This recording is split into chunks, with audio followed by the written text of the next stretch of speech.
Hola, buenas tardes. Bueno, muchísimas gracias a todos ustedes por conectarse hoy. ¿Y de qué vamos a hablar? Bueno, pues vamos a hablar de lo único que aparentemente se puede hablar hoy en día, que es de inteligencia artificial. ¿Y por qué? Porque de repente es omnipresente. No hay lugar donde no miremos, no leamos, no escuchemos, donde no estemos hablando de inteligencia artificial. Y estamos viendo que impacta en la salud, en la educación y que es un elemento fundamental que está presente en nuestra vida desde hace muchísimo tiempo ya estaba, pero que parece que acabamos de descubrir, ¿no? Por eso lo hemos llamado la IA, el aire que respiramos. Así que vamos a tener una discusión que esperamos explorar cimientos de la era digital y lograr encontrar qué es lo que está haciendo tan importante a la IA, por qué no podemos dejar de hablar de ella. Vamos a contar con un panel muy variado de expertos para poder ver la inteligencia artificial de ángulos distintos que se complementan y que yo creo que van a lograr mostrarnos la foto completa.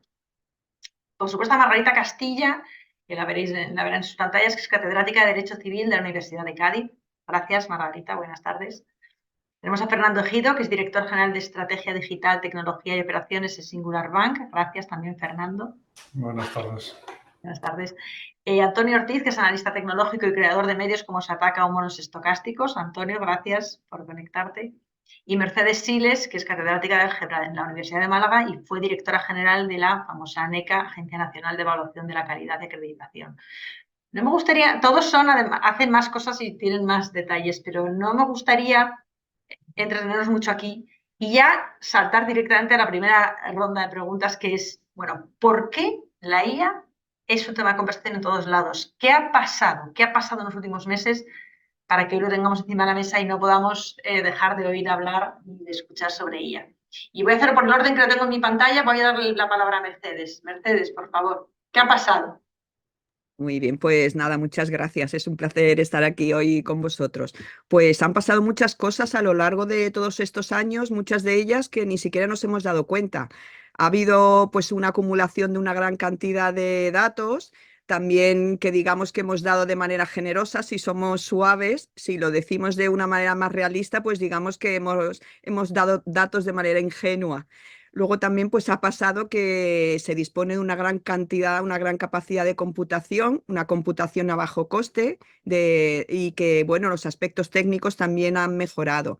Entonces, pues con el deep learning, el modelo de aprendizaje de redes neuronales, ha hecho que todos estos elementos se unan y hay una gran capacidad para usarlos y para generar información, datos y acciones. Y desde luego también desde mi punto de vista lo que ha pasado es que no hay límites de ningún tipo, en particular no hay límites éticos y se ha producido una revolución, hay quien la compara con la revolución industrial, pues porque hay peligro en los puestos de trabajo, peligro en el cambio de modelo productivo, ha cambiado en quién tiene el poder.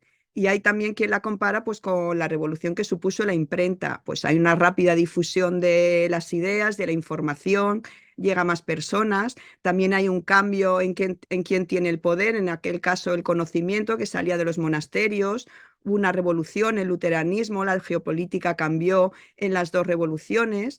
Y la que tenemos actualmente pues es una revolución que afecta a todos los órdenes de la vida. Ya supuso un gran cambio Internet, el teléfono móvil.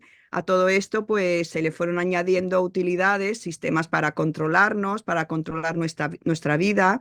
Y lo que hemos ido haciendo, insisto, es regalando información, datos personales muy sensibles. Y hemos llegado pues hasta donde estamos. Estamos viendo todo lo que está aconteciendo y de alguna manera pues hay cierto miedo.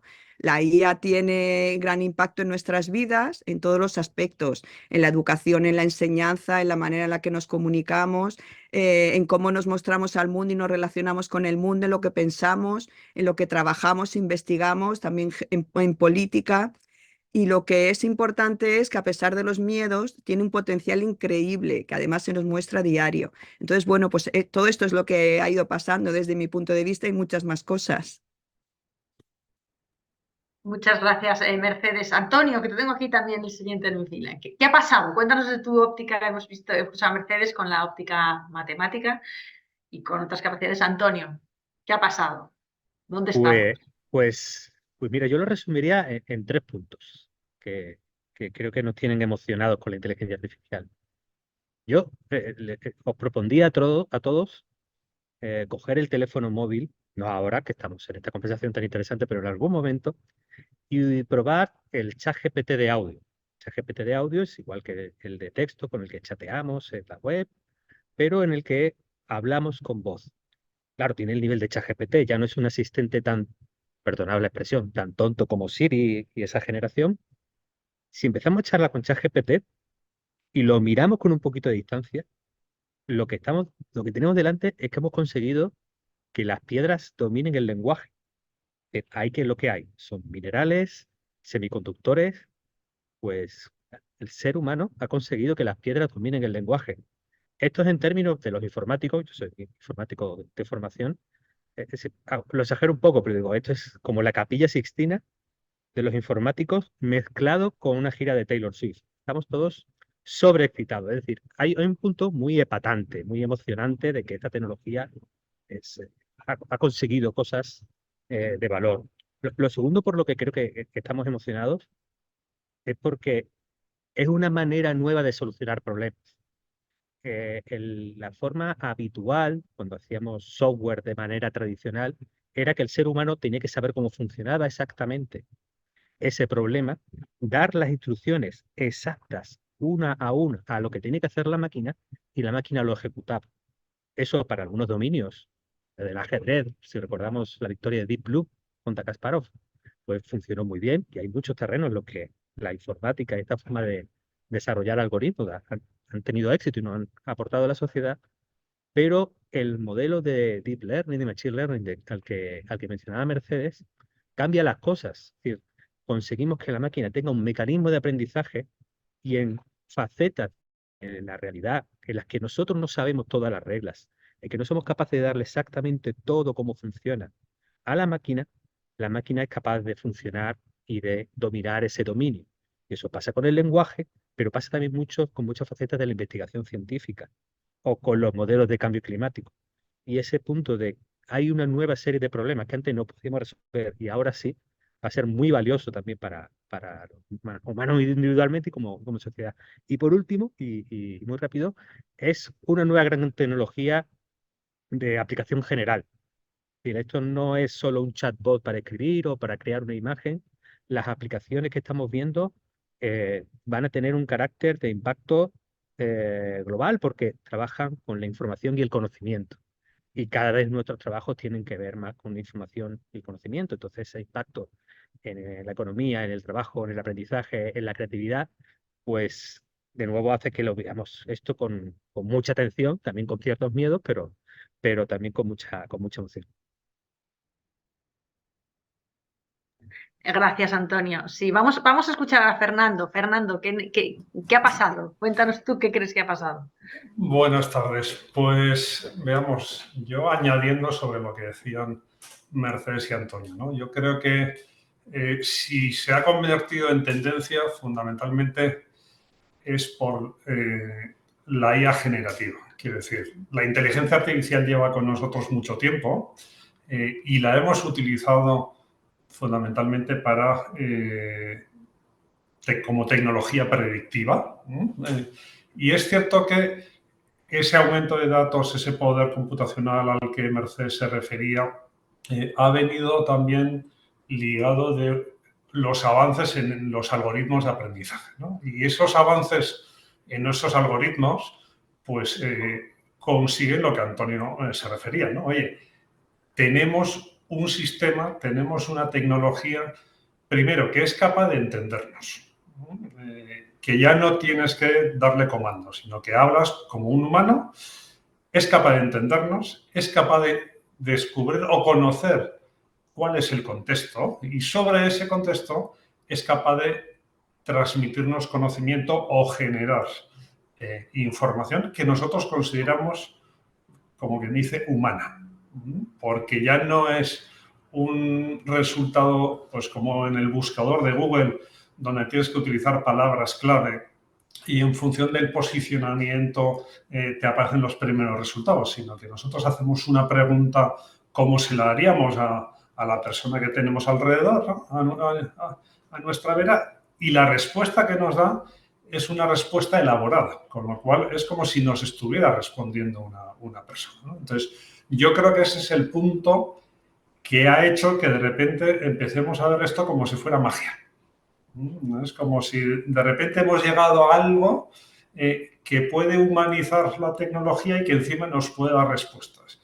Y que además, tal y como decía Antonio, es de propósito general, con lo cual lo estamos viendo ya no solo para realizar trabajos, preparar presentaciones, resúmenes de correos, sino estamos viendo cómo es capaz de componer canciones, cómo es capaz de generar vídeos, cómo es capaz de retocar imágenes, y yo creo que eso es lo que nos hace que digamos, wow, lo que estamos viendo. Wow, sí, es verdad que es wow. Luego haremos una recapitulación de muchas ideas que han salido muy interesantes ya hasta el momento. Margarita, desde el punto de vista jurídico, con tus ojos, ¿qué ha pasado? Buenas tardes a todos y muchísimas gracias por la invitación. Un placer y un honor estar entre vosotros esta tarde con las personas que están online. Bueno, pues aparte de todo lo que han comentado mis compañeros y que nos han ofrecido una panorámica general de lo que ha pasado no solo tecnológicamente, sino también socialmente, en el ámbito jurídico también la IA ha supuesto un revulsivo muy importante para los legisladores. Concretamente, nosotros estamos en el ámbito de la Unión Europea. España es parte de esa unión y la Unión Europea se encuentra en un momento muy sensible. Muy sensible porque a nivel tecnológico no somos unos gigantes, no somos especialmente fuertes, pero sí que desde el punto de vista de la regulación hemos sido referentes en algo tan importante como comentaba Mercedes, ¿no? Que es la regulación de los datos y de su circulación, de su tráfico, y nos hemos convertido desde el punto de vista normativo en modelo para otros sistemas. Nuestro reglamento europeo de protección de datos, que como es sabido es de 2016, si bien entró en vigor en 2018, supuso una apertura del legislador europeo a una mayor circulación de los datos respecto de la que ya se venía permitiendo en Europa anteriormente. Esa circulación era muy libre. En Estados Unidos, por ejemplo, donde apenas tenía fronteras ni límites ni barreras, donde los derechos fundamentales se conciben de una forma diferente a como lo hacemos en Europa, y ya el reglamento supuso una apertura a una nueva utilización y a esa difusión masiva de nuestros datos de todo tipo, si bien con ciertas bases de legitimación legal, sí, con algunos controles, con algunas cautelas, pero desde luego, desde mi punto de vista, con muchísima mayor permisividad de lo que se hacía antes. Entonces, creo que la primera manifestación de la importancia y de la necesidad de acelerar el ritmo regulatorio en relación con la IA nos vino de la mano de un gran golpe que ha sido la pandemia de COVID-19. Es decir, todo hay que contextualizarlo en todos sus extremos. Para luchar contra la pandemia, la IA ya fue una herramienta muy importante. Gracias a ella se consiguió en tiempo récord la vacuna. Digo gracias no solamente a ella, por supuesto, pero sí gracias a que los estados compartieron datos de salud masivos, como por ejemplo radiografías de pulmones. Sabemos que el COVID generaba una neumonía bilateral que era bastante significativa, sintomática de la enfermedad. Y bueno, pues eso nos puso ante la vista grandes potencialidades que la IA tenía. Y el siguiente, digamos, espaldarazo, pues vino efectivamente de la mano de ChatGPT, que irrumpe pues como un elefante en una cacharrería en noviembre de 2022, cuando apenas nos habíamos recuperado de la pandemia. Y efectivamente, bueno, con un gran eco en los medios de comunicación social, con una capacidad de atracción brutal. En muy poco tiempo se consiguieron millones de suscripciones a ChatGPT, mucho más rápido que a TikTok, muchísimo más rápido que a Netflix, por ejemplo. Y bueno, pues de repente nos encontramos con una especie de juguete entre los dedos que servía para muchísimas cosas, como se ha comentado, generar, componer, generar audio, vídeo, canciones, aprender por sí solo, que es algo bastante significativo. Nadie había enseñado a ChatGPT, por ejemplo, a traducir a determinadas lenguas y aprendió por sí solo. Y esa capacidad de aprendizaje y de falta de previsión, digamos, total o absoluta, incluso por parte de sus diseñadores, acerca de qué capacidades podría tener esta IA generativa y por consiguiente también qué usos no controlables podían darse a esas capacidades, pues creo que nos ha puesto a todos en alerta de alguna forma y también ante el entusiasmo, porque yo no dejo de recibir inputs de ambos tipos, ¿no? Por un lado, se crean cada vez más grupos, proyectos que incluso se autodenominan entusiastas de la IA y por otro lado, bueno, pues otros tratamos de mirarlo, como ocurre con el derecho, desde un punto de vista quizá más preventivo, tratando de ponernos en el peor escenario para ser capaces de alguna forma de darle respuesta en el caso de que ese peor escenario se produzca y nos movemos en búsqueda de ese difícil equilibrio, ¿no? Hoy, por cierto, y con esto termino, estamos de novedad, porque no dejamos de tener novedades legislativas. Hoy se ha hecho pública la versión definitiva del Reglamento de Inteligencia Artificial de la Unión Europea, que debe ser nuevamente objeto de votación la semana próxima. Entre el 22 y el 25 parece que tendremos ya ese texto definitivamente aprobado por las instituciones europeas. Veremos. Gracias, Margarita. Y además, justo tu cierre me permite conectar con la siguiente pregunta que quería ver, porque es verdad que lo que hemos encontrado es que la IA genera polarización absoluta. O se está entregado a muerte al progreso, a lo que trae, a lo que se ve, a la curiosidad, sin ser capaz de ver limitaciones, o, y es una cosa que vemos mucho, nos infunde un enorme miedo, ¿no? Y porque hay un misterio, porque no sé si nos cuesta entender, bueno, ¿por qué? ¿No? Mi siguiente pregunta es, ¿por qué nos está dando miedo? ¿Qué nos está pasando para que veamos qué tiene que nos asusta, qué tiene que nos inquieta? Y vamos a hacer un poco al contrario, voy a saltar, Margarita, voy a arrancar con Fernando en este caso. Fernando, ¿por qué estamos asustados? ¿No? Yo creo que ya hemos mostrado ahora porque estamos contentos, ya hemos visto que vemos que es un superpoder y es atractivo. Y entonces ahora, ¿qué es lo que está pasando en el otro lado para que nos dé miedo? Pues veamos, yo creo que es la suma de varios elementos, ¿no? Pero como tal superpoder, lo primero que ocurre es que no entendemos cómo funciona. Es decir, muchas veces no vemos y no somos capaces de explicar cómo es posible que podamos introducir un texto en ChatGPT, le hagamos una petición y nos pueda responder algo que nosotros consideramos que es una respuesta inteligente, ¿no? Entonces, el hecho de que desconozcamos los fundamentos del sistema, pues obviamente lo que nos lleva es a decir, bueno, no sé si puedo controlar, ¿no? Esto es como todo aquello que nosotros podemos explicar, tendemos a pensar que lo podemos controlar. Y aquello que no somos capaces de explicar, pues está fuera de la racionalidad o fuera del control, ¿no? Y ocurre pues con todo lo que pueden ser la parapsicología y todas estas cosas donde algunos creen, otros no creen, pero muchas veces no terminan de entender, ¿no? Y eso yo creo que es uno de los elementos que generan miedo o recelo. Yo creo que luego también es cierto que lo que estamos viendo, y ahí como sobre todo la inteligencia artificial generativa, el primer, vamos a decir, grupo de usuarios, vamos a decir, ha sido la orientación a los consumidores, ¿no? ChatGPT se abre, se pone abierto al público y evidentemente el público lo que nos dedicamos es a hacer test de estrés. Y le preguntamos cualquier barra basada, le preguntamos las cosas más locas, le pedimos que haga las cosas más extrañas y entonces ahí empezamos a ver también que puede haber aspectos éticos, filosóficos, de privacidad, ¿no? Hemos visto deepfakes, hemos visto imágenes de Donald Trump siendo detenido, hemos visto imágenes del Papa Francisco con un plumífero y demás, y entonces son cosas que empezamos a ver y decir, bueno, hay una parte que es graciosa, pero hay otra que empezamos a decir, bueno, esto puede ser peligroso, ¿no? Y luego yo creo que hay un tercer elemento y es que empezamos a pensar en cómo esto puede impactar en nuestro trabajo o en los modelos de negocio que hasta ahora pues conocemos, ¿no? Y entonces, claro, Ya se empieza a hablar mucho,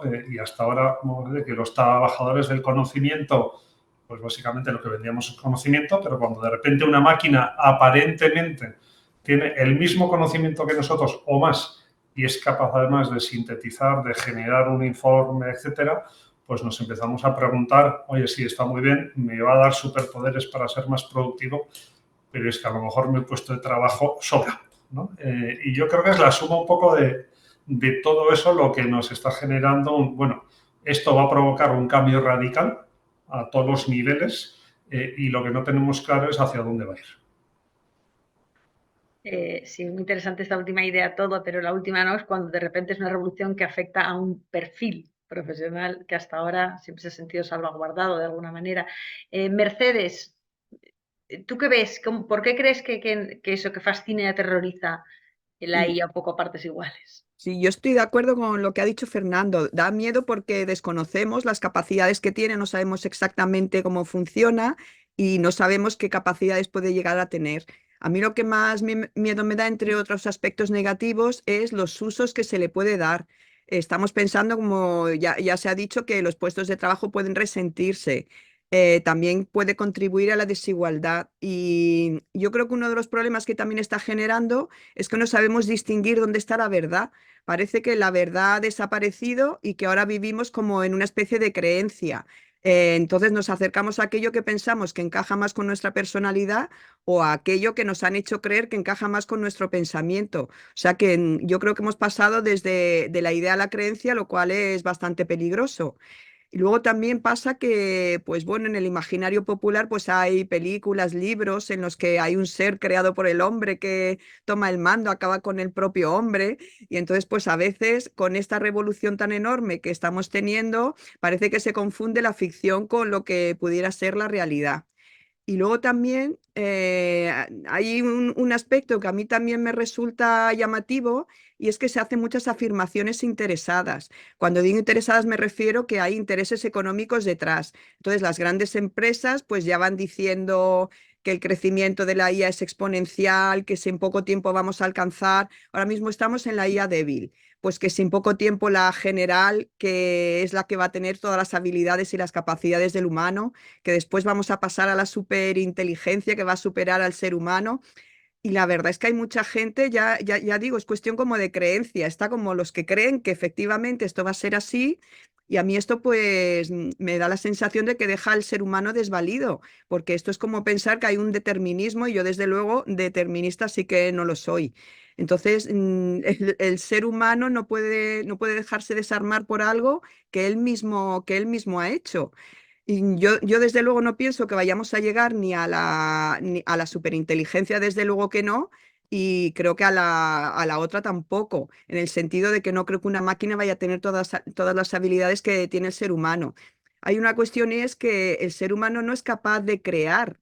El ser humano, lo que no, por ejemplo, crear vida, me refiero a crear vida, crear, claro que crea muchas cosas, pero, por ejemplo, por insignificante que sea, no podemos crear ni un microbio ni una bacteria.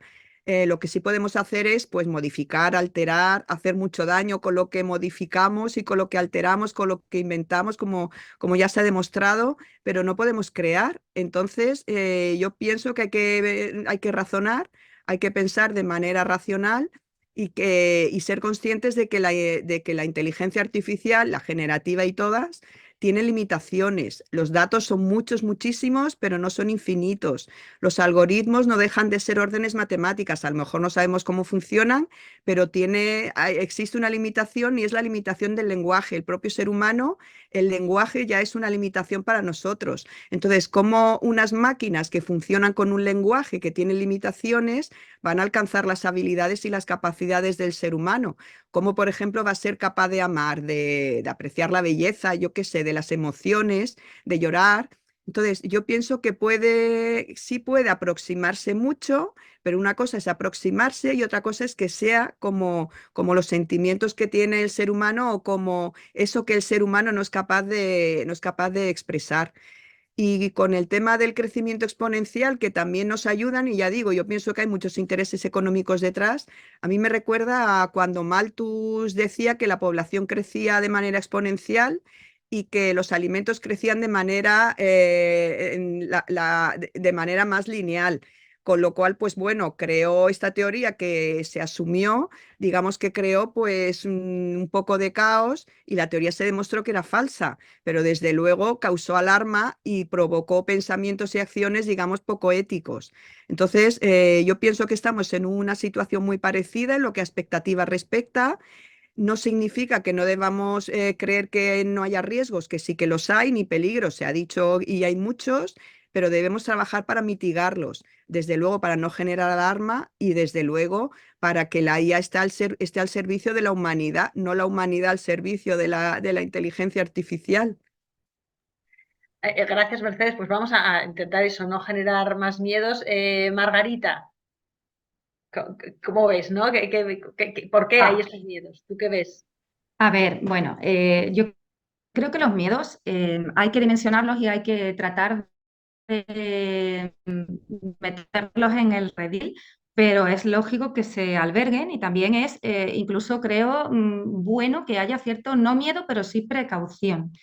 A ver, es que me suscitan muchísimas observaciones las intervenciones previas de mis compañeros, ¿no? Por ejemplo, eh, al mismo tiempo que se nos va transmitiendo ese entusiasmo con el que, pues Antonio, por ejemplo, nos habla de la IA, ¿no? Y yo misma intento fijarme en sus aspectos positivos, como he hecho en mi intervención anterior, y Fernando nos habla de ChatGPT como si fuese, bueno, pues ya una maravilla súper inteligente. Hay que ir señalando problemas que estas tecnologías van generando y que de hecho pues justifican que digamos, ostras, a ver si va a suceder algo parecido aquí. Por ejemplo, en el año 2021 cayó todo el gobierno holandés. El gobierno holandés dimitió en bloque por un escándalo, el gobierno presidido por Mark Rutte, por un escándalo que hubo en la hacienda pública de aquel país, que había utilizado sistemas de inteligencia artificial para reclamar a 26.000 familias las devoluciones de ayudas que se les habían concedido previamente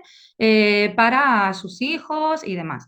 Estuvieron, después de una investigación bastante profunda, se dio a conocer que había habido una grandísima aplicación sesgada por parte del sistema a la hora de elegir a estas familias que debían devolver esas cantidades, las cuales incluso muchas de ellas perdieron su casa, tuvieron que pedir préstamos, no se les dio prácticamente ocasión a defenderse y a contradecir la conclusión apresurada que se había manifestado de que habían cometido fraude a la hora de recibir y de aplicar estas ayudas. Y bueno, pues ahí tuvimos un efecto negativo que fijémonos hasta qué punto llegó, ¿no? ¿Por qué? Pues porque obviamente estamos en una fase de desarrollo. Como toda tecnología, tendremos que familiarizarnos con ella y tendremos que adaptar nuestra vida y adaptar también esa propia tecnología para propiciar que sea cada vez más perfecta, si es que cabe la perfección en cualquier creación humana, pero desde luego para que sea cada vez más inocua, menos capaz de producir daños. No solo eso, se hablaba también de la ciencia ficción, ¿no? Decimos, bueno, es que claro, como está la ciencia ficción alertando, ojo, es que es imposible no pensar en que lo que se nos presenta en las películas de ciencia ficción pueda ocurrir cuando más de 10 inventos que aparecían en su momento en Blade Runner y no existían entonces, los tenemos aquí. Es imposible no pensar en Minority Report, por ejemplo, cuando una de las grandes discusiones en el reglamento de inteligencia artificial ha sido si se puede utilizar la IA con carácter predictivo para tratar de vaticinar qué personas van a cometer tales o cuales delitos sin que se hayan cometido hoy día. Es decir, ciertamente la IA es disruptiva, lo es porque se desarrolla a un ritmo vertiginoso, pero también hay que decir que a la vez que ese ChatGPT maravilloso nos proporciona todas esas herramientas y ayudas que Fernando comentaba, pues es una herramienta súper complaciente a la que no le preocupa para nada la verdad.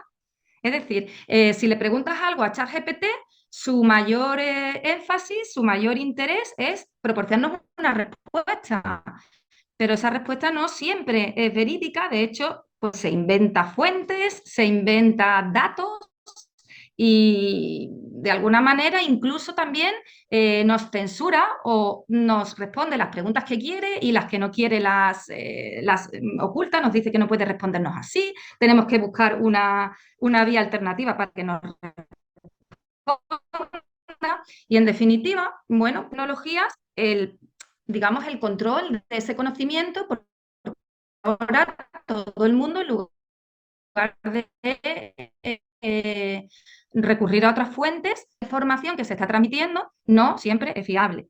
Entonces, es verdad que tenemos que pensar en los peligros para tratar de conjurarlos, no para excluir el uso de la inteligencia artificial, no para lanzar un mensaje pesimista, ni agorero, ni nada por el estilo, pero sí para estar preparados y para que tengamos herramientas para que cuando ocurran esos errores o esas consecuencias dañosas como las que comentaba yo antes en el caso holandés, tengamos alguna posibilidad de resarcir a esas víctimas y que esas víctimas tengan la posibilidad cierta de encontrar un cauce de expresión y de audiencia de sus necesidades, sus opiniones, su casuística, su realidad, que desde luego está siendo impactada por la IA en muchos campos. Y mucho más cuando la IA es utilizada, no hablemos ya del sector privado, que bueno, pero cuando la IA está siendo utilizada a nivel público cada vez con mayor incidencia. Se está haciendo un esfuerzo también por parte de las instituciones muy grande, como en su día se hizo con Internet,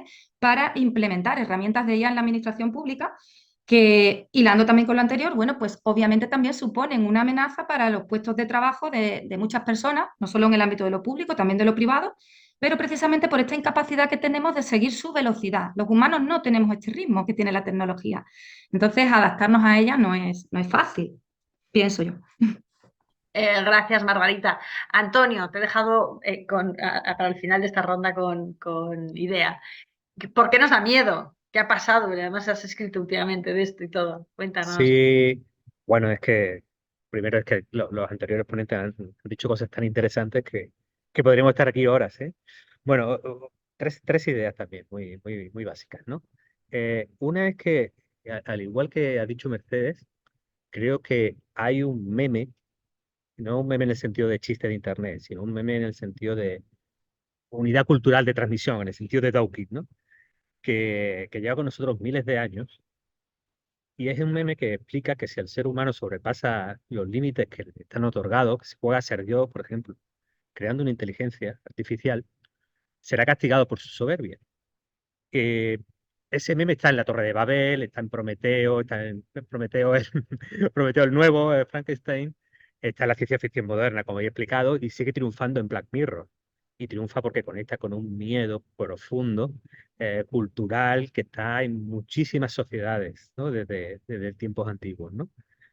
A la vez, creo que hay una sensación, no sé si la expresión es correcta, como de suciedad, como si el arte y la creatividad que nos hacían únicos en la creación, como si eso que es exclusivamente humano, nos gustaba pensarlo, el que una máquina, que yo no digo que sea exactamente creativa a nivel humano, pero que lo mimetiza, que lo simula, que lo parece, de repente nos hace como, no voy a decir que es un momento copernicano, pero ya nos quitaron del centro del universo, ya nos quitaron un poco más o menos de somos la obra dedicada de un Dios omnipotente, sino que somos hijos de un proceso de diseño ciego y evolutivo, como nos quiten también que somos los únicos creativos y realmente inteligentes de la creación, ¿qué nos queda a nosotros, ¿no? Yo creo que hay una sensación de que eso intuitivamente creo que no nos gusta.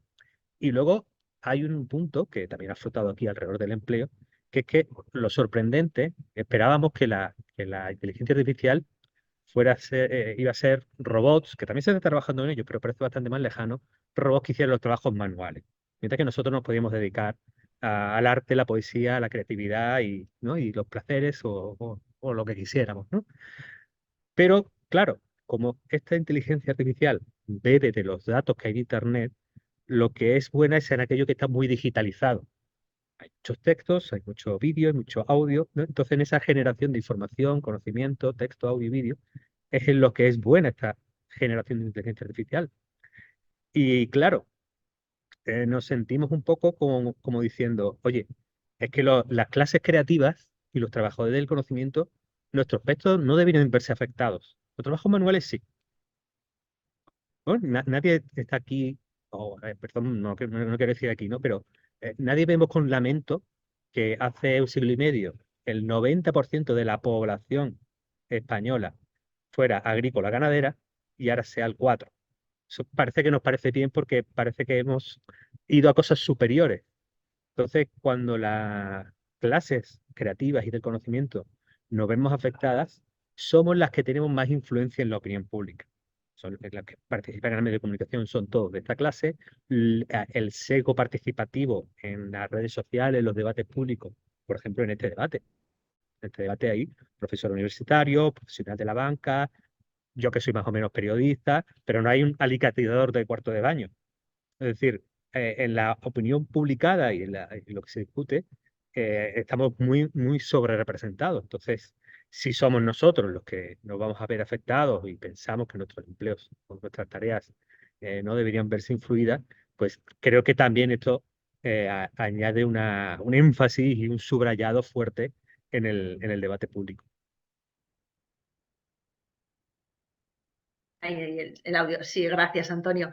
Estaba comentando Óscar en el chat para todos los asistentes que cuando se terminen las intervenciones se abrirá el coloquio. Si quieren hacer preguntas, hay un icono en la parte de abajo de preguntas-respuestas, pueden dejarlas por ahí y nosotros las iremos leyendo y organizando para poder responderlas. Yo creo que verdaderamente habéis abierto un montón de temas de conversación que yo creo que igual ahora en las preguntas alguien nos pide un poquito más de detalle. Yo lo que quería ahora volver es, bueno, llegado a este punto, ¿no? Entre los miedos y el poder de la tecnología y todo lo que nos encima es, mi siguiente pregunta es si hay que poner límites a la tecnología y cuáles serían los efectos de no ponerlos. ¿No? Sí, bueno, intuyo la respuesta, pero bueno, vamos a profundizar un poco más y nos vais contando. Vamos a arrancar esta vez con Margarita, que lo hemos dejado antes para el final. Margarita. Bueno, yo creo que claro que hay que ponerles límites a la tecnología. Entiendo que no hay que poner límite nunca a la investigación en tecnología. De hecho, esa es una distinción que el Reglamento de Inteligencia Artificial Europeo incorpora y que me parece muy importante.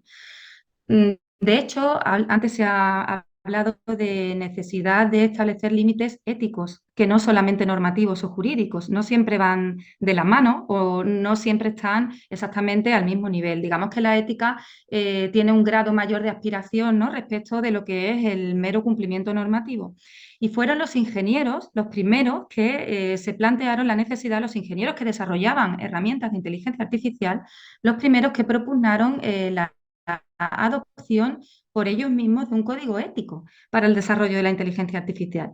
Eso hace pensar que si aquellos que están más en directo contacto con estas tecnologías consideran que no todo vale, igual que en su momento se entendió que no todo vale en investigación o en adopción de herramientas de biotecnología, o que no todo vale a la hora de intentar, como decía Mercedes antes, pues crear nuevas especies, ni animales ni vegetales, cosa que está prohibida por el ordenamiento, ¿no? Claro que hay que plantearse si deben existir límites. Por ejemplo, en noviembre de 2023 ocurrió el famosísimo caso, volvemos a lo mismo, los medios de comunicación se hacen eco pues, de todo aquello que genera un poco de alarma social, ¿no? Al menos eso es lo que más llama la atención. Luego llegará el debate sosegado sobre si hay matices o no y hay que compensar los casos, pero en definitiva los medios se hacen eco del sentir social. Bueno, pues en noviembre de 2023 ocurrió el famoso episodio con una herramienta que no es exactamente, es una aplicación, pero una herramienta que se llama Close-Off, que sirve para introducir imágenes de personas y como input de entrada y como salida obtener la imagen de esa persona desnuda. Se utilizó por menores de edad en Almendralejo para desnudar a compañeras de clase, ¿no? Y luego subir a redes sociales las fotos de estos desnudos. Bueno, pues esto generó tal alarma que incluso hubo una pregunta por parte de la representación española en la Unión Europea para ver si se habían adoptado o no medidas incluso contra esta aplicación.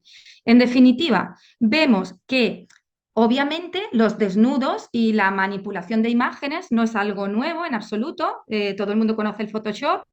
Yo he recuperado montajes pues, de primeros del siglo XX, increíbles en materia de fotografía, pues para explicar que el deepfake, ¿no? Que la ultrafalsificación que se llama ahora, que no deja de ser eso, una imagen manipulada y que genera la creencia errónea de que es verdad, es antigua. Bueno, o sea, ha habido herramientas a lo largo de la historia para conseguir estos mismos resultados que estamos consiguiendo ahora con la IA. ¿Cuál es el problema? Que la IA o con la IA se hace muchísimo mejor, que con la IA se hace muchísimo más rápido y que además en la sociedad actual todo tiene un eco muchísimo mayor. Llega a un número ingente de personas y en un tiempo pues prácticamente imposible de controlar, ¿no?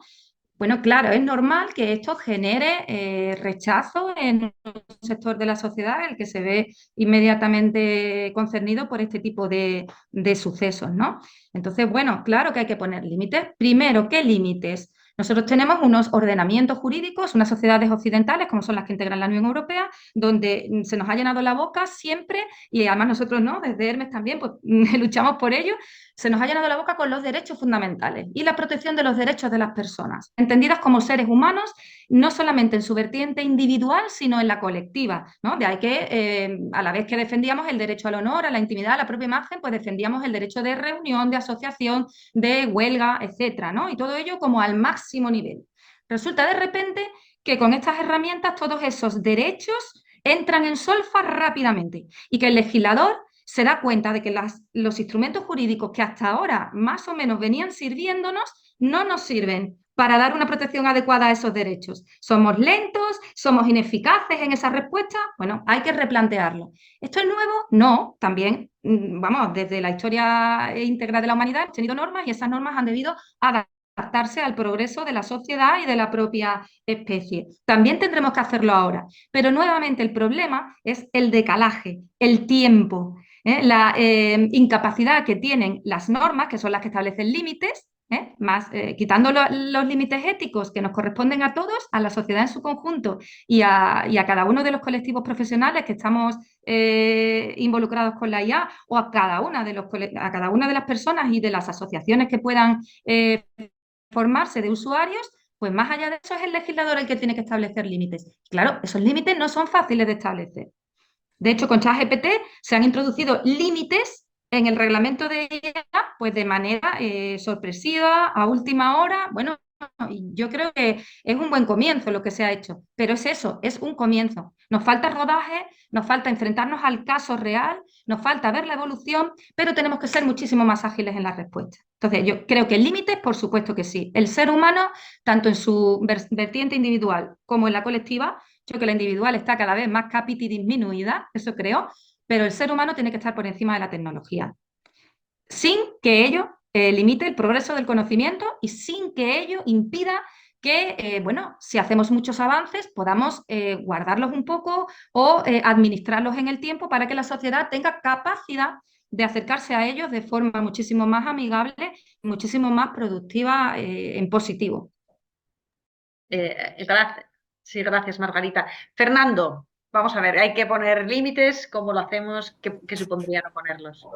Pues veamos, yo sí estoy de acuerdo con Margarita, que los límites son necesarios porque todos tenemos interiorizado que tenemos que establecer normas de circulación, por ejemplo, para los vehículos, o que tiene que haber una regulación del tránsito aéreo, de la seguridad alimentaria, ¿no? Entonces, yo creo que ¿hay que poner límites? Sí. Lo que ocurre es que yo en la parte, o lo que más dudas me genera, es cierto que los límites lo que nos van a permitir es pues algunos de los aspectos a los que se refería Margarita, ¿no? El tema de la privacidad, temas de los sesgos, el tema de la propiedad intelectual. Es decir, hay una serie de posibles riesgos de un mal uso de la inteligencia artificial que evidentemente hay que limitar. Pero el punto que a mí más me preocupa y que no sé hasta qué punto es útil, o no es que la palabra no es útil, pero es, a día de hoy esto está ocurriendo tan rápido, tal y como decía Margarita, y empieza a haber tanta diferencia, y basta con ver los datos de inversiones en inteligencia artificial, primer país del mundo, Estados Unidos, segundo China, y a mucha distancia ya empieza a haber algún otro país. Entonces, la cuestión es, todas aquellas compañías o empresas de esos países que llevan ya muchos años haciendo inversiones, obviamente no han tenido en cuenta ni los límites ni la ética en muchas ocasiones. Y eso lo que ha permitido es tener un desarrollo tecnológico muy relevante. Claro, esto que al final va a ser un elemento diferencial que puede generar una desigualdad entre y se convierta al final en un aspecto estratégico dentro de la geopolítica, porque al final este elemento va a permitir, y lo podemos aplicar, me da igual, para el bien o para el mal. Es decir, podemos aplicar esto a tecnología militar y entonces tener mejores estrategias de defensa, de ataque, tener sistemas pues como el nuevo sistema de defensa aéreo europeo, que básicamente es un avión no tripulado con drones, etcétera, que se está trabajando. Entonces, claro, la desigualdad que es capaz de generar es tal que a mí me parece bien que hayamos establecido una regulación a nivel europeo, porque creo que tenemos además esos valores humanos y esa sensibilidad en la que siempre Europa ha ido por delante, ¿no? Y tenemos ahí el ejemplo de la Ley de Protección de Datos, del GDPR, ¿no? Donde al final, pues eso en Estados Unidos y en otras geografías, pues como directamente da igual. Y aquí por lo menos somos una sociedad, la europea, muy garantista y entonces hacemos la reflexión y establecemos esos marcos. Pero claro, el establecimiento de esos marcos hasta cierto punto, y yo creo que Margarita da la clave, es cómo lo hacemos sin limitar el progreso de la tecnología. ¿Cómo lo hacemos sin hacer que eso se convierta en un elemento diferencial que nos ponga en una situación de desventaja competitiva en un mundo que a día de hoy está globalizado? Y esa es la parte que a mí me genera muchas más dudas porque al final es cierto que un código de circulación de vehículos, pues bueno, los países anglosajones conducen de una manera y conducen de otra, pero la señalética es la misma, las velocidades son similares, pero claro, aquí nos encontramos con que Europa ya está regulando y hay otras geografías que no lo están haciendo. Entonces, ¿de qué sirve que lo limitemos en Europa cuando de repente en el resto del mundo puede que no se establezcan las mismas normas o que los criterios legales, éticos que se vayan a definir sean radicalmente distintos, ¿no? Entonces, creo que de existir lo que deberíamos de intentar buscar es una regulación que fuera global. Sí, gracias Fernando. Es verdad que has mencionado un tema de defensa, ya hay alguna pregunta en ese sentido, luego vamos al tema de defensa. Antonio, cuéntame, ¿qué límites ponemos si le ponemos? ¿Qué matices puedes introducir? Es que, bueno, han sido extensos y claros mis compañeros. Voy a intentar, partiendo de que creo que vamos a tener un consenso en que, hay que manejar los riesgos y hay que minimizar los escenarios negativos. Y algunos escenarios son tan negativos que hay que prohibirlos absolutamente. De hecho, a mí una cosa que me gusta mucho de la ley europea, la mayor parte no me gusta, pero una que sí me gusta es que establece límites a los estados a la hora de poder mantener o montar sistemas de vigilancia social sobre su ciudadanía con toda la potencia que te da la inteligencia artificial, que de repente te puede identificar por cualquier calle, cruzar esa información con la información económica, fiscal y cruzarlas con segmentación racial o de predicción de X cosas, ¿no? Es decir, el Estado podría ser ese panóptico y la Unión Europea ha renunciado a ello. Esto me parece, por ejemplo, muy positivo. Pero por intentar plantear un par de puntos que creo que tienen que estar en el debate legislativo, vi por eso dos ejemplos. La nueva ley europea va a establecer una serie de auditorías para los grandes modelos de lenguaje. Además, prevé un régimen sancionador alto. Los grandes modelos de lenguaje son esos sistemas de inteligencia artificial que habilitan o posibilitan cosas como ChatGPT, ¿vale? y a la vez va a haber un gran régimen sancionador. Claro, a mí hay una cosa que me preocupa, que es siempre una segunda derivada de las legislaciones, que es realmente estamos ayudando a crear barreras de entrada muy fuertes. Y creo que corremos un riesgo de que la inteligencia artificial acabe siendo un mercado de 2 o 3 gigantes norteamericanos y ya. Y que esa parte de la legislación, que creo que que la Unión Europea ha corrido demasiado, va a fortalecerlo y va a ayudarlo. Y luego hay otro tipo de normativas y asuntos que tenemos que resolver que presentan una dualidad para la que yo no tengo una solución, pero sí tengo una preocupación. Esa es la dualidad de esta inteligencia artificial generativa para la información y para el arte. Es decir, cuando queremos pensar en términos informativos, en términos de la factualidad, queremos mucho control sobre la inteligencia artificial. Queremos que nos sirva para expandir bulos, ¿no? Queremos que nos sirva a lo mejor para imitar a personas famosas que pudieran ser simuladas. Queremos, ¿no? Podemos empezar a pensar restricciones, controles, etcétera, ¿no? Cuando lo vemos desde el punto de vista de herramienta creativa y artística, de repente podemos mirar eso que hemos hecho y decir, uy, por primera vez hemos creado una máquina de escribir que se va a negar a plasmar el texto que tú quieres generar. Por primera vez va a haber un pincel y un lienzo que no van a querer dibujar eso que tú tienes en tu mente. De hecho, invito a que algunos, si usáis IA generativa de imágenes, intentéis crear algo parecido al Guernica. Como tiene evocación de la violencia, muchos de estos sistemas lo limitan. Es decir, Picasso con su estilo no podría hacer el Guernica con inteligencia artificial. Es decir, en la faceta de cómo controlamos y cuánto controlamos y cómo abordamos este tipo de problemáticas, creo que hay segundas derivadas en las que hay que reflexionar, ¿no? Porque hay una cosa que a mí me gusta decir y tiene que ver con la libertad del artista, que hay una cosa que siempre vamos a tener los humanos que la máquina no tiene. Hay una cosa que nosotros podemos hacer que la inteligencia artificial no. Y esa cosa es desobedecer.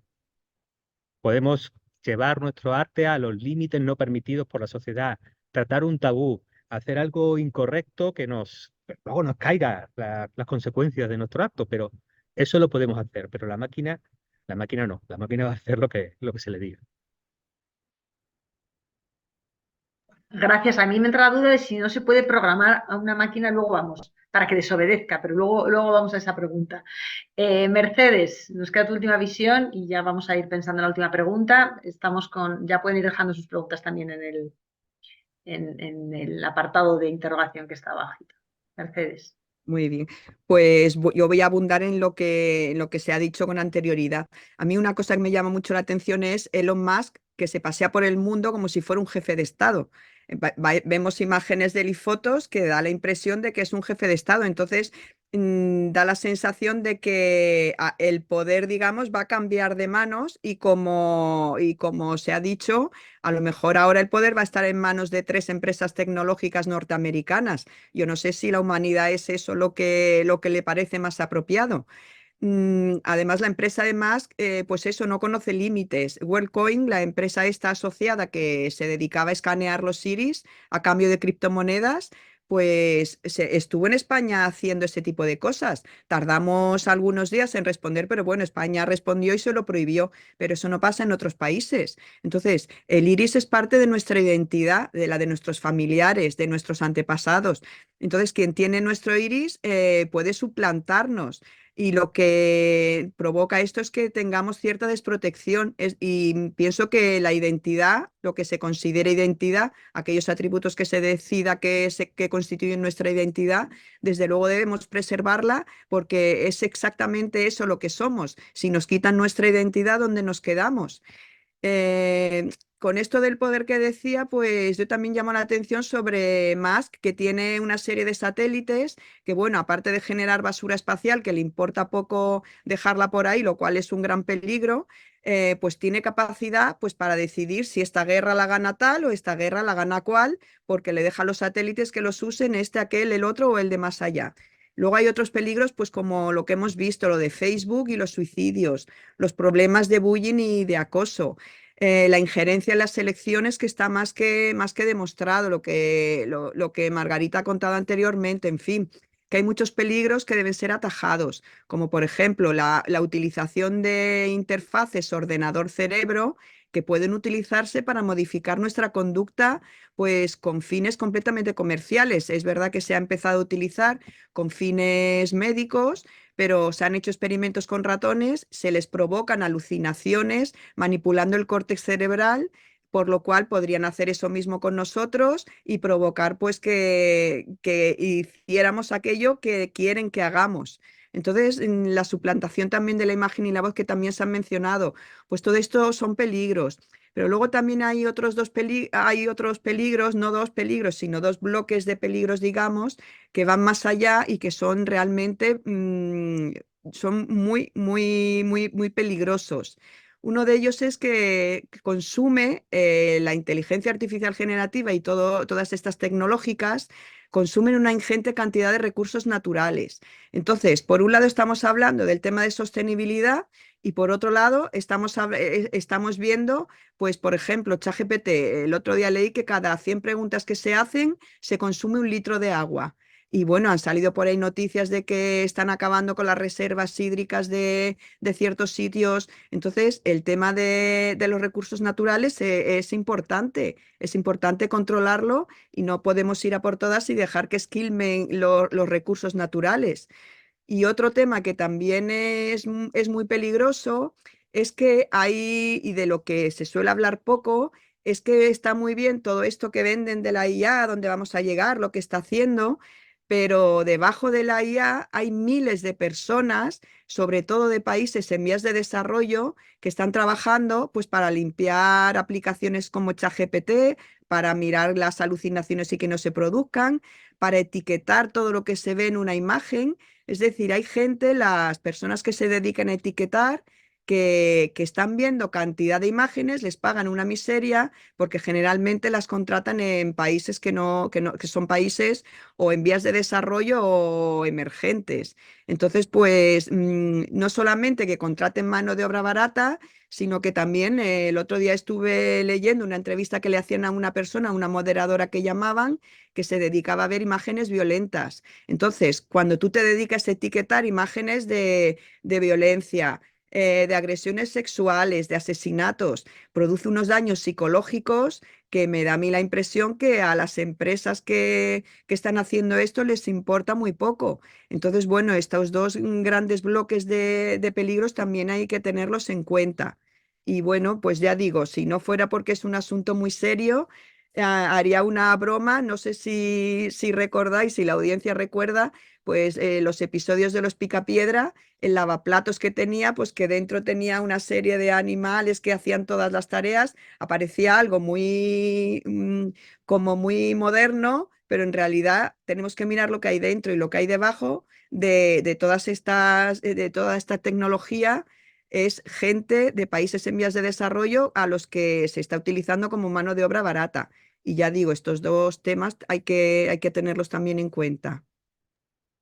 Muchísimas gracias, Mercedes. Voy a empezar con algunas de las preguntas de las personas que tenemos conectadas y así podemos ir dando salida, que hay un montón.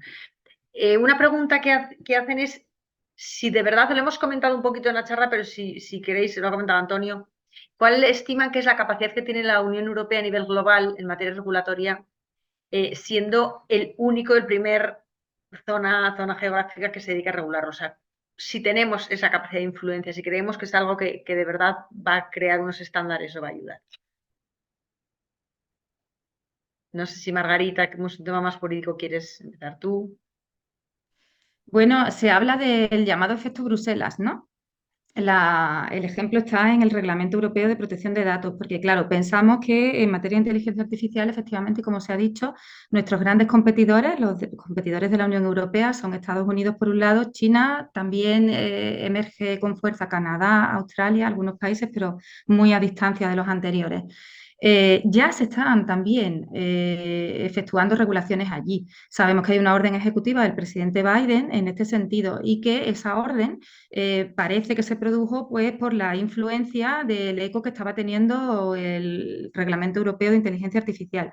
Hay ya también acuerdos importantes en materia regulatoria, por ejemplo, comentaba Mercedes, en cuestión de neuroderechos, en materia de neuroderechos. Hay intentos de aproximaciones, porque de la misma forma que las civilizaciones se unieron cuando se trató de analizar el genoma humano y se unieron en el Brain Project en 2016, ¿no? Pues también hay esas alianzas ahora porque todos los países que trabajan en IA son conscientes de que es efectivamente, como decía Fernando, un fenómeno global. Entonces, es verdad que no, el reglamento europeo no va a tener quizá una influencia inmediata fuera, pero sí hay que destacar que el reglamento europeo se va a aplicar a toda aquella empresa que quiera llegar a los miles de millones de consumidores europeos. Es decir, pongámonos en situación con lo que ocurre con las empresas con Meta, ¿no? Facebook y demás que están obteniendo fuertes sanciones en materia de protección de datos y que de vez en cuando nos llega pues incluso el comentario, el bulo o la noticia de que van a dejar de operar en Europa. Continuamente se nos lanza como esa amenaza, pero finalmente la amenaza no se cumple, ¿no? Bueno, ¿por qué? Pues porque el reglamento europeo se va a aplicar a toda y cualquier empresa que quiera operar en el ámbito de la Unión Europea. Luego, esa eficacia, claro que la tiene. O sea, si una inteligencia artificial china quiere introducirse en el mercado europeo, tendrá que hacerlo con las reglas del reglamento europeo. Eso es un aspecto que es importante destacar. ¿Hasta qué punto luego vamos a hacer ejemplo? Bueno, pues se supone que en nuestras áreas de influencia culturales, digamos, fundamentalmente, aunque no son competidores a día de hoy en materia de IA, pero en el ámbito latinoamericano, por ejemplo, ¿no? Somos referentes y Iberoamérica mira mucho a la normativa europea para tratar de adaptar y de hacer coincidir o converger sus regulaciones.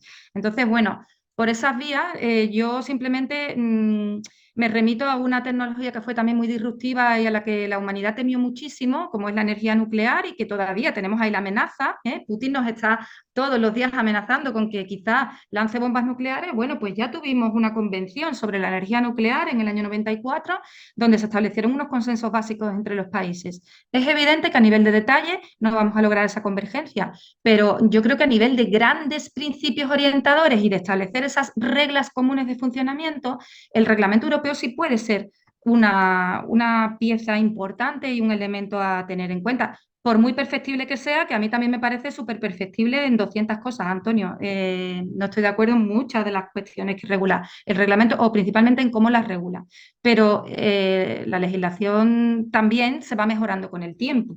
No sé Gracias. si... Sí, yo creo que he respondido. Gracias, Margarita. Hay una que nos preguntaba al principio, que es si creéis que se podría utilizar la IA para frenar la parte oscura del ser humano, la ambición, el egoísmo, terminar con las guerras, hambre, desigualdad y todos los males que nos acontecen. Esta es difícil, a ver quién se atreve, quién hace un poco de perspectiva. Venga, me atrevo yo. A ver, yo creo que esos problemas, vamos a decir, son de naturaleza humana y trascienden a lo que la inteligencia artificial pueda solucionar, ¿no? O sea, yo sí creo que probablemente lo que nos pueden ayudar es a identificar posibles soluciones, pero que muchas de ellas al final terminan por una vuelta a determinados valores, por la educación, pero vamos, no creo que la inteligencia artificial como tal vaya a convertirnos en mejores personas. La sociedad es la sociedad, las personas somos personas para lo bueno y para lo malo. Gracias. No sé si alguien más quiere hacer alguna observación. Sería el milagro de la IA. Bueno, si queréis, paso a la siguiente, que ha salido el tema de defensa. Os decía que había alguna pregunta en este campo, que es ¿qué opinión tenéis sobre el uso que está haciendo Israel de la inteligencia artificial aplicada a las armas, ¿no? Experimentándolas en Gaza? Hoy había un artículo publicado en El País que era Lavender, la IA de Israel que decide a quién se bombardea en Gaza. Claramente has apuntado, Fernando, una parte alrededor del mundo de la defensa. No sé si lo quieres responder tú, Fernando, si hay alguien más que quiera decir algo. Le dejo a Antonio, que ha levantado la mano, y luego Bien, ya si Antonio. eso añado algo. Bueno, pues yo incluso ahí añadiría un poco de perspectiva histórica, porque el acero estadounidense ganó la Segunda Guerra Mundial. Los semiconductores, con también el liderazgo de Estados Unidos y sus aliados, marcaron el cambio tecnológico que se dio en la guerra de Irak, y de alguna manera le enseñaron al bloque alternativo en la Guerra Fría que ahí había 10, 15 años de diferencia de evolución tecnológica, y que eso también alimentó la victoria en la Guerra Fría, que fue cultural y económica, ¿no? Claro, a la hora de decir vamos a controlar la IA o vamos a ver en qué lado la podemos limitar, y con aspectos éticos, de la guerra es brutal. Esto es la guerra sin humanos.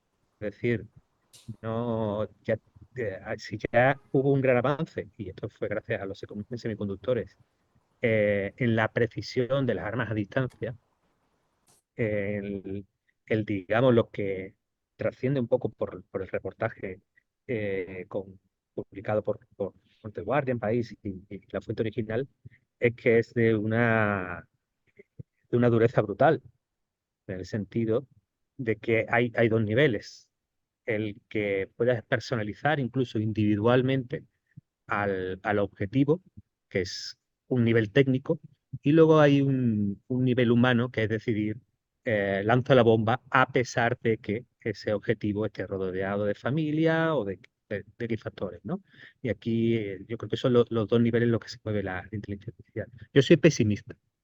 Yo soy pesimista en el sentido de la posibilidad de un gran acuerdo, porque creo que las grandes potencias ahora mismo están muy nerviosas. No voy a decir que estemos en un clima pre-gran guerra, ¿no? Pero en un escenario como el que hay, porque también tenemos la amenaza sobre Taiwán de China, que es precisamente una disputa que tiene que ver mucho con los semiconductores. TSMC, el gran fabricante de todos los mejores chips de inteligencia artificial o de teléfonos móviles o de cualquier dispositivo, están en manos de dos países que dependen de que Estados Unidos los defienda, que son Corea y de Taiwán, ¿no? Entonces, soy muy pesimista que a corto plazo pongamos tener un escenario deseable, que es el de la limitación de la inteligencia artificial en las armas.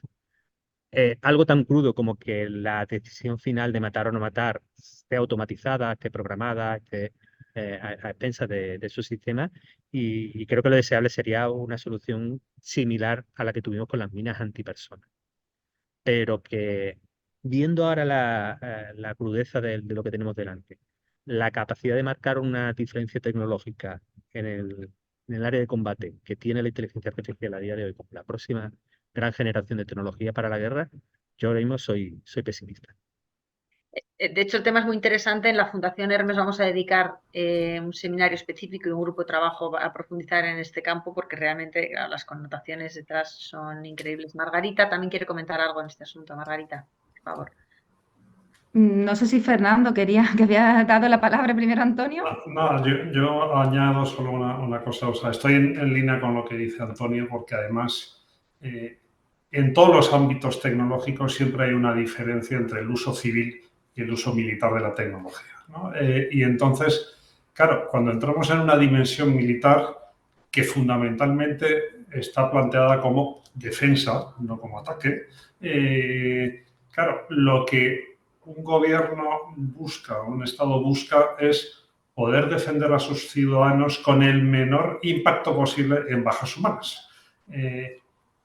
Pero eso son bajas humanas propias, no bajas humanas del lado contrario, ¿no? Entonces, todo aquello que ayude a un Estado a ganar esa guerra, evidentemente, de acuerdo al derecho humanitario y demás, pues siempre se intenta preservar pues a los civiles, etcétera, pero evidentemente la inteligencia artificial es una ventaja competitiva, y es cierto que el artículo puede asustar, pero la inteligencia artificial ya se lleva utilizando en sistemas autónomos, vehículos autónomos, etcétera, y es cierto que probablemente el mayor miedo porque lo vemos, o sea, y pensamos automáticamente en Terminator, ¿no? O sea, es un robot que tenga esas capacidades de matar, pero es que hasta llegar a ese punto, pues es cierto que tenemos herramientas que nos pueden ayudar a simular escenarios de combate, a predecir información,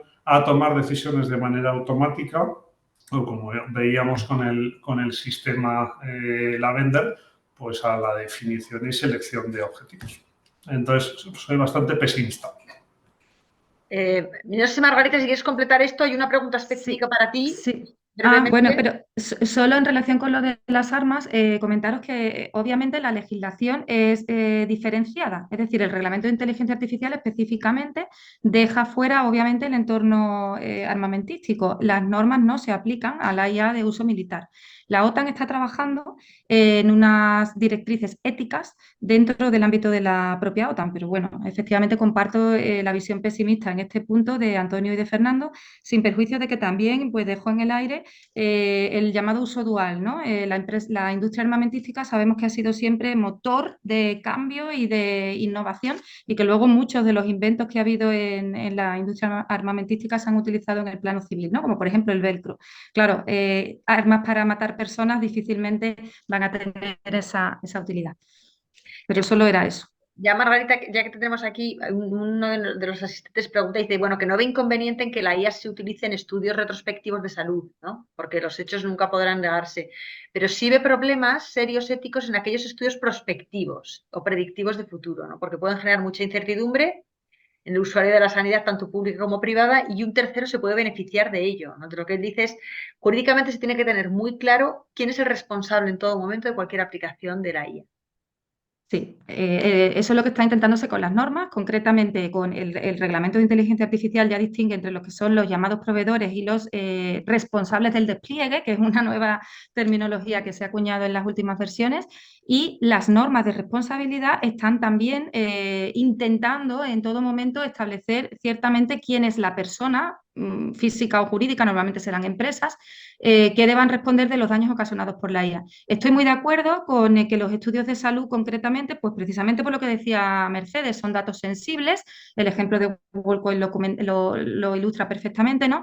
Y es cierto que la cesión de esos datos personales que se están utilizando en los estudios con carácter prospectivo pueden tener derivadas luego importantísimas como, por ejemplo, admisión en puestos de trabajo, que estábamos comentando antes, seguros, personas que van a encontrarse con denegación masiva de seguros, con préstamos. Bueno, hace poco hemos aprobado en España el derecho al olvido de los enfermos de cáncer, ¿no? Que tenían precisamente pues unas barreras importantísimas, ya que Fernando es del sector bancario, tenía muchas barreras para la concesión del préstamo, por ejemplo, ¿no? Pues imaginemos cuando una herramienta de inteligencia artificial nos permita predecir que una persona dentro de 10 años va a desarrollar pues una ELA, por ejemplo, ¿no? Y que eso influya en su vida no ya solamente dentro de 10 años, sino en el momento presente. Entonces, efectivamente, estoy de acuerdo con la persona que hacía este planteamiento. Hay que tener muchísimas cautelas y por eso digo que siempre el desarrollo debe ir de la mano de la precaución, de la prevención, de identificar situaciones diversas y de tratar de proteger al débil. Nuestras normas de los ordenamientos europeos desde el siglo XIX han sido, final del XVIII, han sido especialmente intuitivas de la persona. Quizás ese escenario esté ahora cambiando a ritmo vertiginoso y sea cada vez más difícil encontrar esa protección de los ciudadanos con nombre y apellido, con singularidad, como decía Mercedes, ¿no? Pero hay que seguir, no porque sea difícil, hay que renunciar a ello. De esto una pregunta que creo que has hecho, Mercedes, igual es la tuya. Pregunta también, ¿con computación cuántica va a ser imposible un control o regulación fija? Yo es que sigo pensando, aunque hay gente que dice que vamos a alcanzar la IA fuerte y desde luego la superinteligencia, yo sigo pensando que no la vamos a alcanzar, ni siquiera con computación cuántica, porque yo insisto que la inteligencia artificial tiene las mismas limitaciones o parecidas que tiene el lenguaje. Los algoritmos no dejan de ser expresiones, digamos, matemáticas que están basadas en un lenguaje. Los lenguajes tienen sus palabras, las palabras tienen un número determinado de letras y entonces todos los problemas, digamos, están acotados en matemáticas, matemáticamente están acotados. Entonces yo no pienso que se vaya a alcanzar esta, lo que no significa que no vaya a hacer mucho daño como ya hemos dicho antes. Entonces lo que es muy importante es que haya lo mismo que hay una agencia del medicamento, lo que es fundamental es que haya una agencia que yo no digo que esto que llaman las cajas negras de los algoritmos, un algoritmo no es una caja negra, un algoritmo pues son una serie de órdenes que se alimenta de una serie de datos que tienen sus sesgos, como antes se ha dicho, sesgos que pueden ser muy importantes y que lo que hay que hacer, ya digo, es eso, pues que haya una agencia española, una agencia europea, que lo mismo que la agencia del medicamento se dedica a certificar que, pues que el algoritmo, digamos, no es perjudicial para la salud, por decirlo de esta forma. Hay que, hay que transmitir cierto optimismo. Es verdad que todo lo que hemos dicho, pero vamos a hablar de las cosas negativas, no debe transmitir pesimismo, sino debe transmitir alerta y hay que ponerse a trabajar en ello. Bueno, gracias. De hecho, de eso luego os voy a poner a trabajar un poquito también con eso. Me preguntan también por aquí qué cosas son, qué cosas son las de la Unión Europea, las que se ha dejado atrás, perdón, qué cosas se ha dejado la Unión Europea atrás en el reglamento de la IA. Antonio ha comentado que muchas cosas no le gustan. ¿Cuáles son? ¿No? Gracias y muy interesante. Bueno, pues ya que me ha mencionado, claro, el reglamento es, yo tengo la versión que yo me bajé hace tiempo, Margarita, que tenía todas las anotaciones, tenía 800 páginas, era de explotarte la cabeza. Para eso es bueno la IA, para hacerle preguntas sobre un PDF, funciona bastante bien. A mí, fíjate, creo que hay dos cosas del reglamento que más que de detalle, porque no nos daría tiempo, son conceptuales que a mí me preocupan. Una es que el reglamento nace de una visión muy preventiva. Es decir, parte un poco de la hipótesis, y además esto lo explicaba Carmen Artigas, que era una de las propulsoras de la Secretaría de Estado español, que era propulsora del tema, ¿no?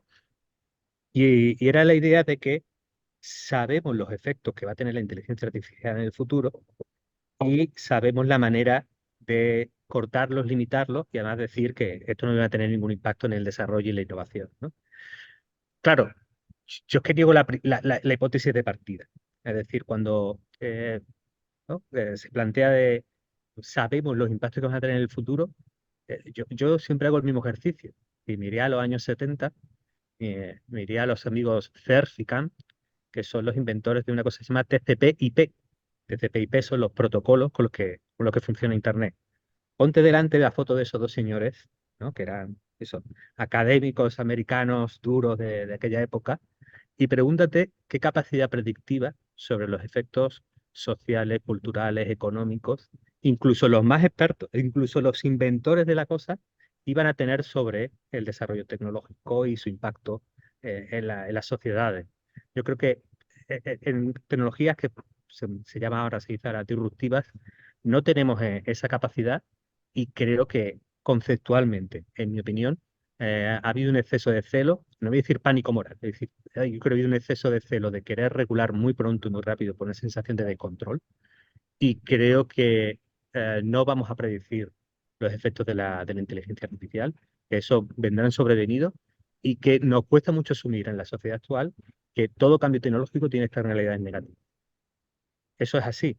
Y todo cambio tecnológico en su impacto en la sociedad tiene grupos perjudicados. Pero igual que ha habido cambios históricos, que en los que eso fue muy duro y muy dañino, creo que estamos en una sociedad que puede hacerse cargo de estas externalidades, minimizarlas, mitigarlas, atender a esos grupos desfavorecidos, pero en mi opinión el desarrollo de la inteligencia artificial europea sí se ve impactado. Yo pongo un ejemplo muy rápido y ya termino. El gobierno ya está con IBM, firmaron un memorándum diciendo vamos a desarrollar una IA con los lenguajes del Estado propia, que luego se use en la administración, etcétera. ¿Por qué se va a IBM? Porque IBM cumple uno de los preceptos de la ley europea, que es el de transparencia. Te dice cuáles son los conjuntos de datos con los que ha entrenado la inteligencia artificial. OpenAI no te lo dice, Google o Gemini no te lo dice, ningún otro de los grandes te lo dice. Meta, por ejemplo, tampoco. ¿Qué es lo que sucede? Que al tomar esa opción, si tú miras los rankings y benchmark en que se comparan los modelos de inteligencia artificial, los mejores de IBM están en el puesto 40 y algo. Es decir, el punto de partida de nivel tecnológico con el que partimos, porque nos obligamos a abrazar lo que son transparentes, pues están bastante por detrás. Entonces, bueno, eh, es verdad que la transparencia es un efecto deseable. Creo que además deberíamos, algo que no cumple bien la ley europea, establecer con mucha más claridad cómo se habilita que se ha usado datos de gente y cómo se les compensa por ello. Pero mi desencuentro general con la ley es esa pretensión de que sabemos qué va a pasar en el futuro y lo vamos a acotar por ahí. Yo os diría que más, pero es que Margarita no nos va a dar tiempo. Tenemos una última pregunta y además yo quiero que vayáis pensando como cierre, ¿no? Para irnos con ese espíritu optimista que decía Mercedes, esto no es fácil, esto es desconocido, pero id pensando, ¿no? ¿Qué tendríamos que hacer cada uno de nosotros? ¿Alguna idea de qué tenemos que hacer uno de nosotros para tomar el control sobre la IA? ¿No? Id pensando mientras os lanzo la última pregunta, que deis consejos, oye, pues no sé, formarse, a ver qué se nos ocurre para tomar el control y quitarnos ese miedo un poco, ¿no? Quitarnos la angustia y avanzar. Entonces, hay una pregunta que es que ¿qué riesgo veis para los países en vías de desarrollo del uso de la inteligencia artificial?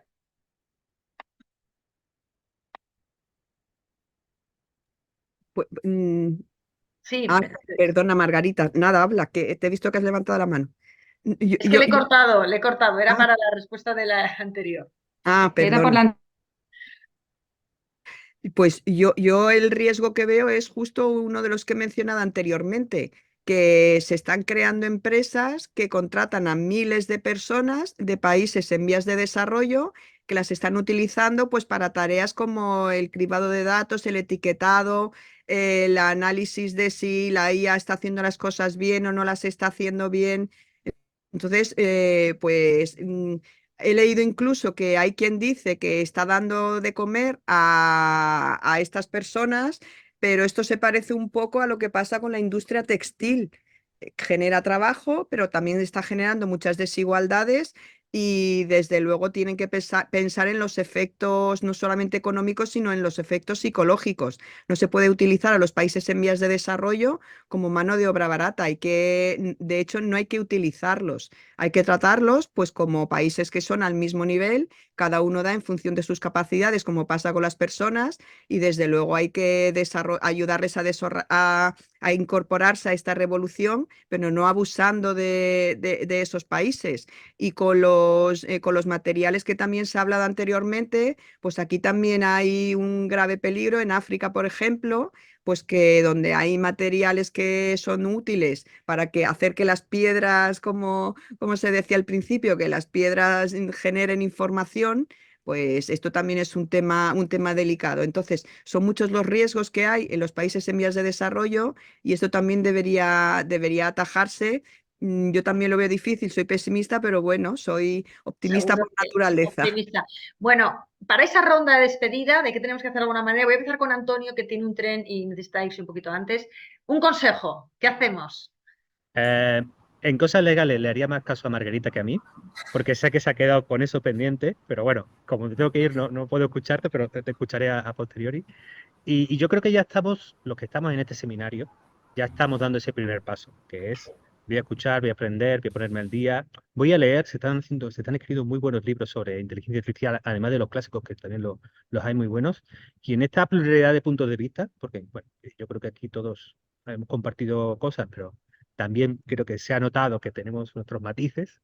Yo creo que en este debate, en esta pluralidad, yo creo que está el enriquecimiento y creo que yo no me agobiaría. Yo creo que la presión que nos están generando desde fuera de si no abrazas la IA inmediatamente te vas a quedar desfasado, pues, yo con eso sería un poco alegre, Manon Tropo, porque la sociedad, las empresas, el mundo, la gente no cambiamos y el resto de cosas cambia muy poco a poco. Entonces, que tengamos tiempo de hacer las cosas madurándolas y pensando, creo que es lo primero que tendría en cuenta.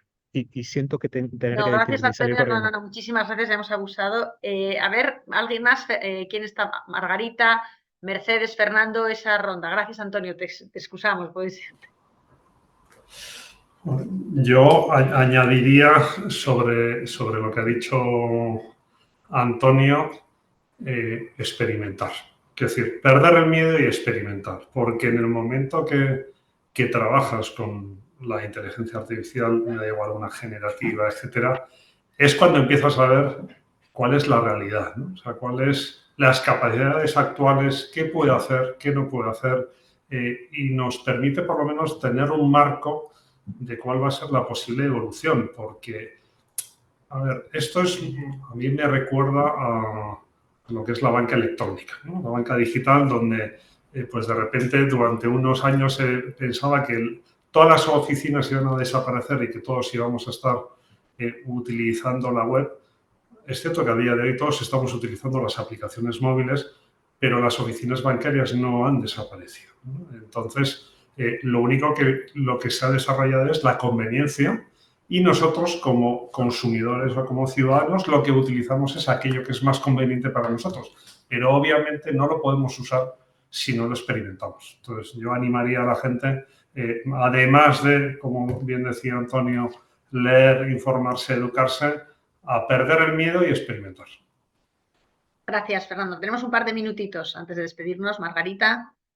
Bueno, pues yo sobre lo dicho abundo en lo siguiente. Por supuesto, el miedo hay que controlarlo, no se puede evitar, es un sentimiento y por tanto debemos embridarlo, ¿no? No alimentarlo. Pero a mí me gustaría terminar invocando, pues ya que además somos algunas de las panelistas y la moderadora mujeres, pues la opinión de una grandísima científica cuyo conocimiento y sabiduría no están en cuestión, que es Marie Curie.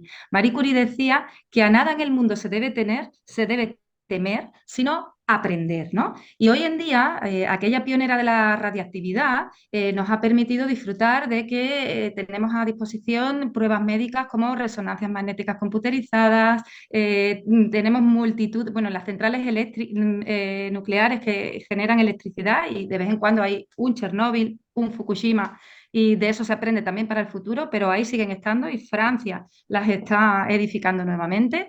Y en definitiva, no dejarnos asustar, hacer como decía Fernando, como decía Antonio, fluir, cada uno a su ritmo, cada uno a su tiempo y por supuesto alfabetizar.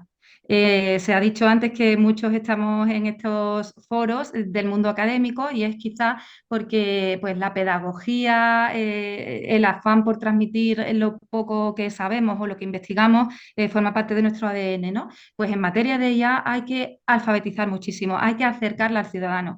Y también creo que sería importante dejar sobre la mesa la reflexión de que hay multitud de herramientas que hemos incorporado a nuestra vida que no necesitamos entender desde dentro para utilizarlas, ¿no?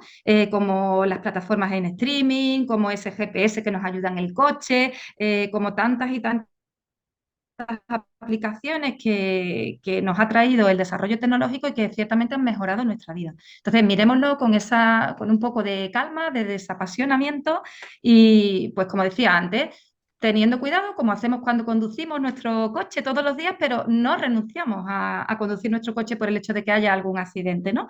Pues tratemos de controlarlo con las mejores herramientas y asumiendo siempre que nada en la vida hay riesgo cero. Y por tanto, tenemos que explotar las potencialidades de la forma más positiva que se nos ocurra. Muchas gracias, Mercedes. Un minuto y este es un minuto de matemática, no de periodista. Muy bien. Nada, yo voy a ser muy sintética. Yo pienso que mi mensaje es que un algoritmo no es una caja negra, que aprendamos a preguntar y a pensar siempre qué hay detrás. Nada, ahí lo dejo. Bueno, muchísimas gracias. Muchísimas gracias a los participantes por este rato que nos habéis dedicado y el optimismo y yo creo que las claves que nos habéis desentrañado. Y la desobediencia me ha gustado, me quedo con eso. Eso me ha dado mucha ilusión. Bueno, muchísimas gracias al equipo del capítulo español del Club de Roma por las facilidades. En nombre del Grupo Navarro, muchísimas gracias a todos ustedes por haber venido este rato, compartirlo con nosotros. Nos encantará, como están diciendo en el chat, Oscar, tener sus opiniones y feedback sobre la sesión de cara a las siguientes. Y bueno, ha sido un placer compartir este rato y espero que todos se vayan ustedes más tranquilos a casa, con más conocimiento y con más ganas de aprender y de experimentar. Muchísimas gracias.